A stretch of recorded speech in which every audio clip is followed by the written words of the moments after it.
பெண்களுக்கு பாதுகாப்பு இல்லாத சூழல் அப்படிங்கிறது குறிப்பாக இது ஒரு தரப்பு அப்படிங்கிறத குறிப்பாக சொல்ல முடியாது.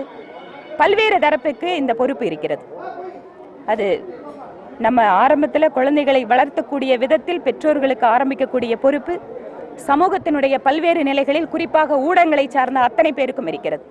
ஒரு நிகழ்வினை எவ்வாறு மக்களிடம் கொண்டு செல்வது என்பதை பற்றிய பொறுப்புணர்வோடும் அனைவரும் நடந்து கொள்ள வேண்டிய ஒரு சூழலில் இருக்கிறோம். இந்த மாதிரி சூழலில் சட்டம் ஒரு புறம் தகுந்த பாதுகாப்பு கொடுப்பது, சட்ட ரீதியான நடவடிக்கைகள் எடுப்பது ஒரு பக்கம் இருந்தாலும் பெண் குழந்தைகள், பெண்களுக்கான பாதுகாப்பு என்பது அனைவரும் சம்பந்தப்பட்ட விஷயம் என்பதை, அந்த விழிப்புணர்வை சமுதாயத்தில் அத்தனை பேரும் சேர்ந்து உருவாக்க வேண்டியிருக்கிறது. தமிழகம் இன்று வரை வந்தாரை வாழ வைக்கும் தமிழகமாகத்தான் இருந்திருக்கிறது.